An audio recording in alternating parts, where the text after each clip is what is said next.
मेरे साथियों, मेरे प्रेमीजनों, आप सभी को नमस्कार। तो साथियों, दुआ, बद्दुआ, श्राप और वरदान, ये किस किस से ले सकते हैं आप? तो आप इसके बारे में समझिए कि दुआ, जिसको वरदान कहते हैं, बद्दुआ जिसे अभिशाप कहते हैं, तो हर मनुष्य प्राणी दुआ दे सकता है और दुआ ले भी सकता है। कैसे ले सकता है? वरदान तो एक बच्चे से लेकर के बूढ़े तक लिया जा सकता है। कैसे लिया जा सकता है? दुआ, वरदान पशु पक्षियों से लिया जा सकता है, असहाय जीवों से लिया जा सकता है, दुआ भी ली जा सकती है, यानी वरदान भी लिया जा सकता है, और बद्दुआ यानी अभिशाप भी लिया जा सकता है, श्राप भी लिया जा सकता है। तो कैसे लिया जाता है? कि मान लीजिए जीव है, जैसे चींटियां हैं, तो उनके लिए चुंगाना, जैसे पक्षी हैं उनके लिए चुंगाना, और गरीब लोग हैं उनके लिए खिलाना।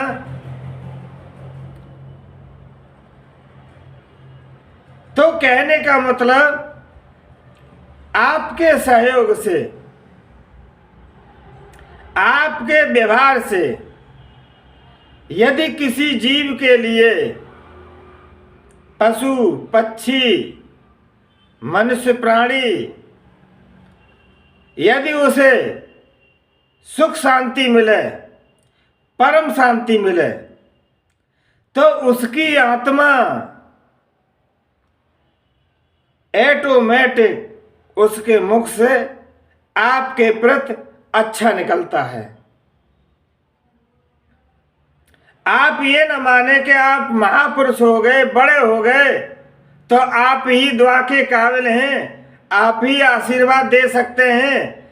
आशीर्वाद तो कोई भी दे सकता है, दुआ तो कोई भी दे सकता है। बच्चा भी दे सकता है, बूढ़ा भी दे सकता है, जवान भी दे सकता है, जीव भी दे सकते हैं, पशु पक्षी भी दे सकते हैं। दुआ हमेशा मुख से नहीं दी जाती।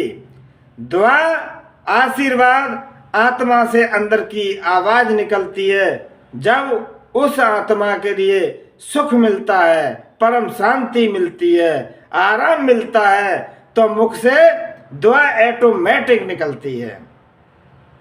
ये प्राकृतिक का नियम है।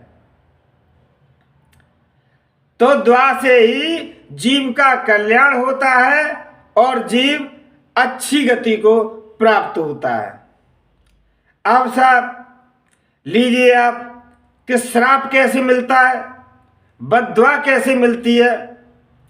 किसी भूल के कारण किसी का कोई नुकसान हो जाए, या जानबूझ करके नुकसान कर दिया जाए, गरीब को सताया जाए, मारा जाए, पीटा जाए और नाजायज उसे सताया जाए, तो उसकी अंतर की आत्मा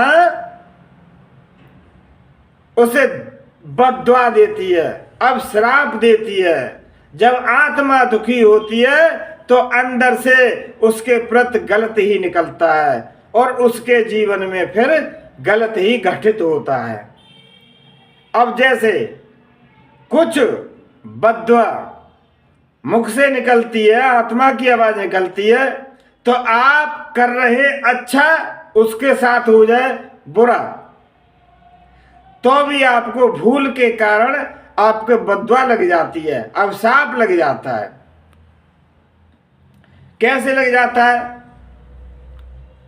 कि आप जीवों के लिए, पशु पक्षी असहाय जीवों को आप खिला रहे हैं, पिला रहे हैं, और कोई आया, निकल गया और वो मारे गए, तो आपको दुआ लग गई। दुआ लग गई? नहीं, वो अभिशाप लग गया आपको बद्दुआ लग गई, तो उससे आपका कल्याण होने का नहीं। जैसे सूखा होता है, एक साहब रोजाना डेली दान पुण्य करते थे, चींटियों को चुंगाते थे, आटा बूरा मिला करके उसे चींटियों को सड़कों पर डालते थे।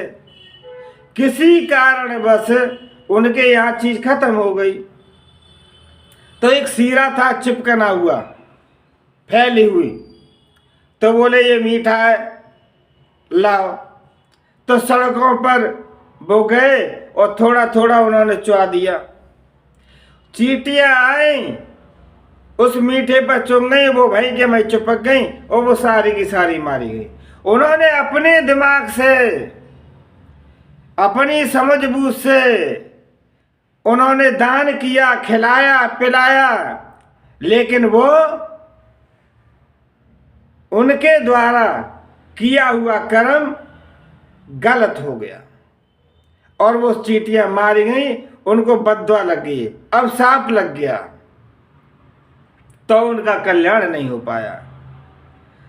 तो यदि किसी को खिलाना पिलाना है, जब तक आपको जानकारी नहीं है, जब तक आप अपने जीवन में किसी को अपनाएंगे नहीं, अच्छे इंसान को सलाह नहीं लेंगे, जैसे गुरु बिना यदि आप कोई दान पुण्य करेंगे तो वो निष्फल हो जाएगा। तो इसी तरीके से हर जीव से, हर प्राणी से दुआ, आशीर्वाद, वरदान लिया जा सकता है, और हर प्राणी को सता करके, मार करके, पीट करके और उसे दुख दे करके बद्दुआ ली जा सकती है, अभिशाप लिया जा सकता है। तो बद्दुआ से आप बचिए और अपने जीवन में दुआ, आशीर्वाद, वरदान लेने की कोशिश कीजिए।